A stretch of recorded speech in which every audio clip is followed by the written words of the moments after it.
আসসালামু আলাইকুম সবাইকে। আমি এর আগে তোমার মেডিকেলের জন্য বেশ অনেক গাইডলাইন দিছি, বাট আজকের যে কথাগুলো বলবো বা আজকের যে ভিডিওটা তুমি দেখতেছো এইটা আমি মনে করি আমার কাছ থেকে বলতেই পারো যে সবচেয়ে গুরুত্বপূর্ণ একটা গাইডলাইন, যেটা আসলে প্রত্যেকের জন্য জানা জরুরি। কারণ অলরেডি আমাদের সবচেয়ে বড় যে সমস্যাটা হয়েছে স্টুডেন্ট লেভেলে, যে ভাইয়া পেপার ফাইনাল, সাবজেক্ট ফাইনাল, কোচিংয়ের মডেল টেস্ট অলরেডি আমাদের উন্মেষে আজকে মডেল টেস্ট শুরু হয়ে গেছে। রেটিনার রুটিন যাই করুক, রুটিন আমি দেখছি, রুটিনটাও তোমার রুটিনে 15 তারিখ থেকে মডেল টেস্ট শুরু। সো এখন আমি আসলে করবোটা কি? ফার্স্ট কথা আসি, সেটা হচ্ছে তুমি তোমাকে প্রশ্ন করো, তুমি কি স্টিল নাও যে তোমার সিলেবাস ফুলি কমপ্লিট হয়েছে কিনা, তোমার একটা মোটামুটি একটা রিভিশন হয়েছে কিনা, মোটামুটি একটা রিভিশন অ্যারাউন্ড ধরো 80% রিভিশন হয়েছে কিনা। দুই নাম্বার কথা গেল। 3 নাম্বার কথা, তোমার গ্যাপ গুলা তুমি ফিল করছো কিনা, কিংবা এই পেপার ফাইনাল, সাবজেক্ট ফাইনাল আর মডেল টেস্টের মধ্যে তুমি গ্যাপ ফিল আপ করতে পারবা কিনা, এই কনফিডেন্স তোমার কাছে আছে কিনা।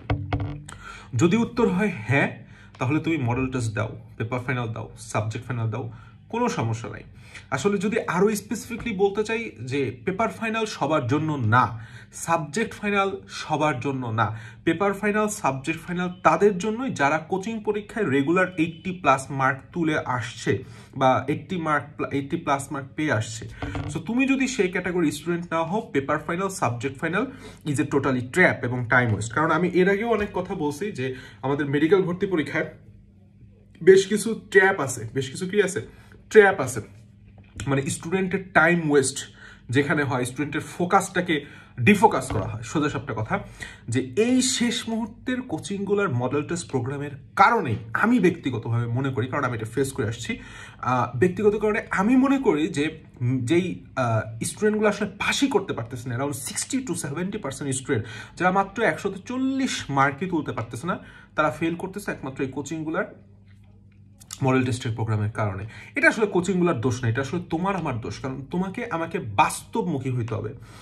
কারণ এইখানে আমার একটা সমস্যা আছে। সমস্যাটা কি হচ্ছে, ম্যাক্সিমাম স্টুডেন্ট বলে যে ভাইয়া আমি আসলে পরীক্ষা দিব কি দিব না, এটা কনফিউশনে আছে। ও আসলে মানে ইনডিসিশনে আছে যে ওকে দিবে কিন্তু দিবে না। কিন্তু ও বললাম জানে ওর সিলেবাস কমপ্লিট হয় নাই, ওর রিভিশন হয় নাই, ওর গ্যাপ আছে, এবং আগামী 1 মাস তুমি যদি তোমার মডেল টেস্টের মধ্যে ঢুকে যাও, তুমি আসলে টোটালি ডিভাস্টেটেড হয়ে যাবে। কারণ 1 মাস এই চলে যাবে এবং তুমি আসলে আর কোনো গ্যাপ ফিল আপও করতে পারবে না, রিভিশন তো দূরে থাক।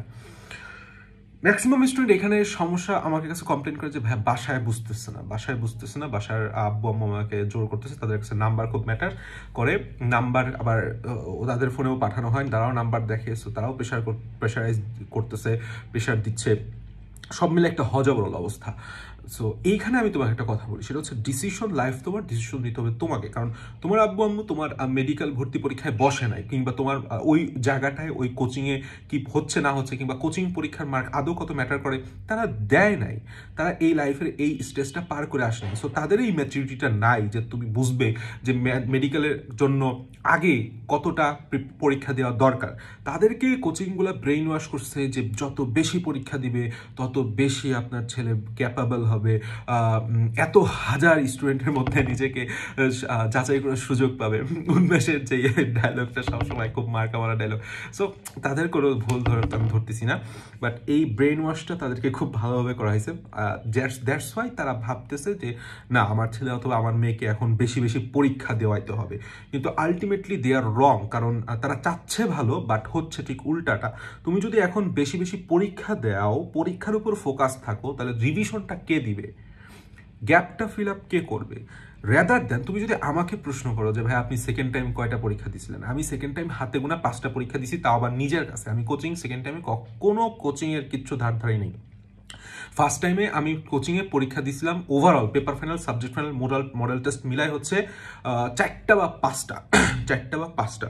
আর আমার অ্যাভারেজ মার্ক ছিল তোমার ধরো 83, 84, 86। আমার লোয়েস্ট মার্ক ছিল 65, আমার হায়েস্ট মার্ক ছিল 97, বাট অ্যাভারেজ মার্ক অ্যারাউন্ড 85-এর আশেপাশে +-1-2 হবে।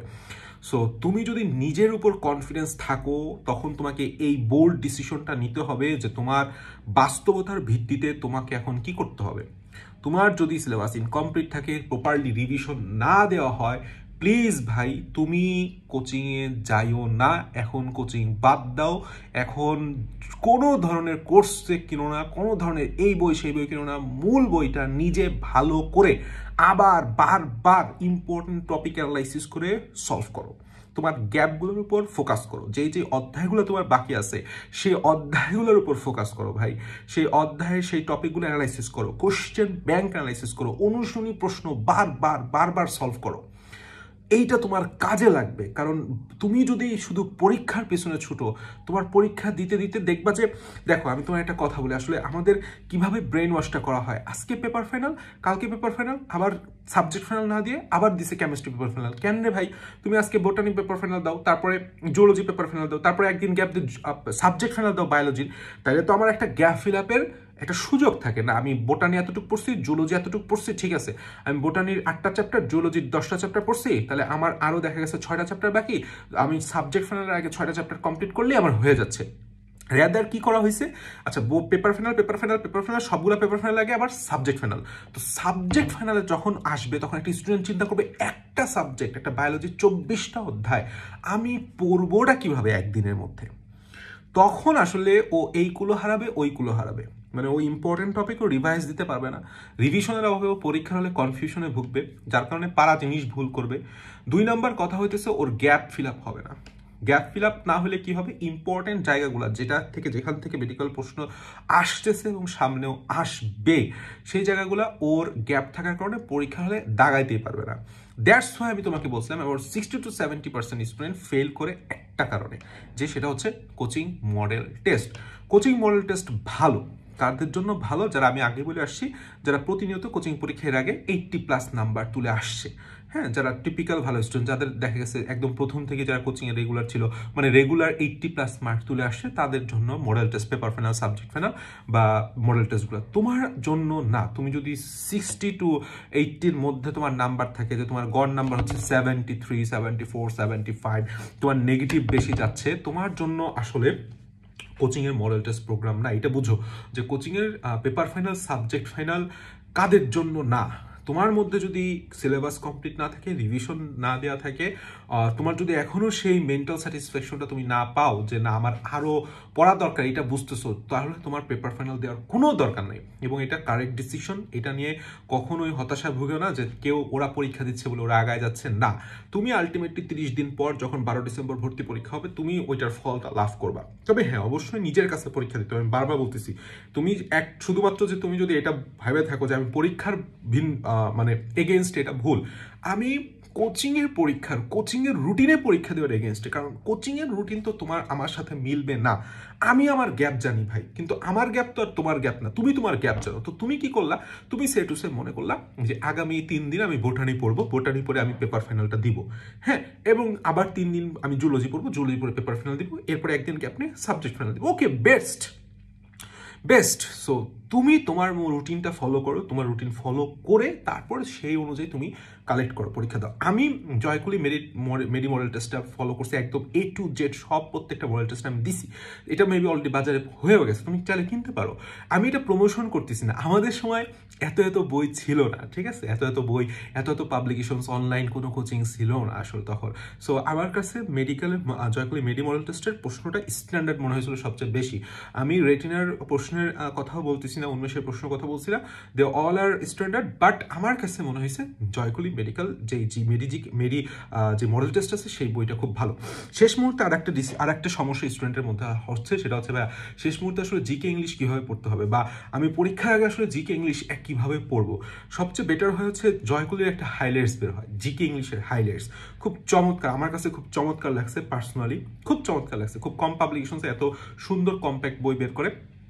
জয়কুলির যতগুলো বই আছে মেডি সিরিজের মধ্যে কোনোটাই আমার কাছে সেরকম ভালো লাগে নাই, বাট জয়কুলি যেই মেডি জিকেটা ছিল সেটা ভালো লাগছিল গতবারের এডিশন, এবার এডিশনে একটু চেঞ্জ করছে। আর এই হাইলাইটস এর মডেল টেস্ট বইটা টপ নচ, এটা একদম স্বীকার করতে হবে। সো তুমি সেটা কালেক্ট করে পড়তে পারো, জিকের জন্য সবচেয়ে বেটার হবে। এছাড়া আমারও আমাদের পাবলিকেশনসের একটা ছোট্টখাটো একটা বই আছে, জিকে ইংলিশের কম্প্যাক্ট, 75 পেজে জিকে কমপ্লিট করা, 75 পেজে ইংলিশ কমপ্লিট করা। ওইটা আর তোমার মেরি জয় কোহলির যে হাইলাইটস বলো বা অন্যান্য যে সাজেশন বলো, আমরা আরও বেটার করে সুন্দর করে সাজায় আনছি কম্প্যাক্ট ওয়েতে, কারণ ওটা জিকেটা আমি কাজ করছি, সো আমি জানি। তুমি ওইটাও কালেক্ট করতে পারো, কোনো সমস্যা নেই, যার যেটা পছন্দ। আমি এটা প্রমোশন করতেছি না, বাট আমি তোমাকে বুঝাইতেছি যে তুমি শেষ সময় আইসে জিকে এবং ইংলিশের তুমি যদি হাইলাইটসটা সলভ করতে পারো বা আমার ওই বইটা সলভ করতে পারো, it will be enough for you লাস্টের দিকে আসে। হ্যাঁ, যার যে জায়গায় গ্যাপ আছে সেই গ্যাপ বললাম ফিল আপ করতে হবে। আমাকে একটা স্টুডেন্ট বলতেছে যে ভাইয়া সাবজেক্ট ফাইনাল পেপার ফাইনালে আমি আসলে ভালো করব কিভাবে, আমার এই সমস্যা। আমি ওই সমস্যাগুলো অ্যানালাইসিস করে বললাম যে ভাইয়া তোমার সাবজেক্ট ফাইনাল পেপার ফাইনাল দেওয়াটাই ভুল হবে, ঠিক আছে।